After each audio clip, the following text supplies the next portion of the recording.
नमस्कार, मैं डॉक्टर धीरू कुमार तिवारी, कृषि विज्ञान केंद्र माधोपुर, पश्चिम चंपारण। विगत कई दिनों से किसानों को अच्छी बारिश का इंतज़ार था। आज यहाँ पर काफ़ी अच्छी बारिश देखी जा रही है। सुबह से बारिश हो रही है, या यूँ कहे तो पिछले रात से ही बारिश हो रही है। इस मौसम में किसानों को क्या करना चाहिए, इस बारे में हम आज बात करेंगे। तो किसानों के लिए सबसे ज़रूरी कि इस मौसम में क्या करेंगे, तो जो नर्सरी गिरा चुके होंगे धान की, तो उसका बिचड़ा अगर तैयार है तो धान की रोपाई इस मौसम में कर सकते हैं। बिचड़े को धान रोपाई, खेत में रोपाई करने से पहले उसकी जड़ों का उपचार कर लेना चाहिए। जड़ों का उपचार अगर यदि करना चाह रहे हैं किसान बंधु, तो उसके लिए दो विधि हो सकता है, या तो जैविक विधि या फिर रासायनिक विधि। तो अगर जैविक विधि से उपचार करना चाहते हैं तो इसके लिए ट्राइकोडर्मा 10 ग्राम प्रति लीटर पानी के हिसाब से घोल बनाकर और जड़ों का उपचार किया जा सकता है, जिसको डुबकी विधि भी कहा जाता है। मतलब जड़ों को डुबा दिया जाता है उस ट्राइकोडर्मा के घोल में।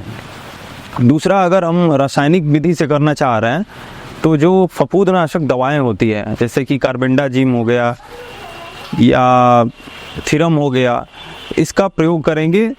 तो 2 से 2.5 ग्राम प्रति लीटर पानी के हिसाब से घोल बनाकर और उसको भी डुबकी विधि से, मतलब जड़ों को उस घोल में डुबाकर और उसको उपचारित कर लेंगे। तत्पश्चात हम खेत में इसकी रोपाई करेंगे। इसके अलावा इस मौसम में किसान बंधु जो सब्जियों की खेती करना चाह रहे हैं, तो वो जैसे करेला, लौकी, भिंडी इत्यादि फसलों की खेती कर सकते हैं।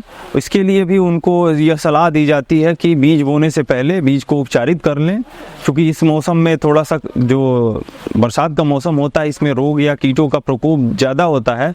तो इसके लिए निरंतर प्रयास करते रहना चाहिए।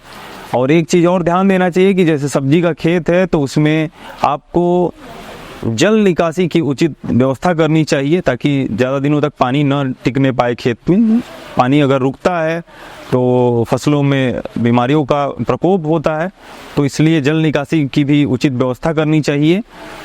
इसके अलावा इस मौसम में फल का बाग भी लगाया जाता है। पूर्व में जिन किसान बंधु ने फल का बाग लगाने के लिए गड्ढों की खुदाई की होगी, खुदाई करने के बाद गड्ढे की भराई कर चुके होंगे, उनको ये सलाह दी जाती है कि उसके गड्ढे के बीचों बीच से मिट्टी निकाल लें। मिट्टी उतना ही निकालें जितना आपके जो नर्सरी से आप फल का पौधा लेकर आए हैं उसके का जो थाला होता है, मिट्टी होती है, उतना ही मिट्टी अपने मुख्य गड्ढे से निकालें और उसमें पौधा को रोपित करें। और रोपने के बाद मिट्टी से अच्छी प्रकार से ढकने के बाद, दबाने के बाद हल्की सिंचाई कर देनी चाहिए।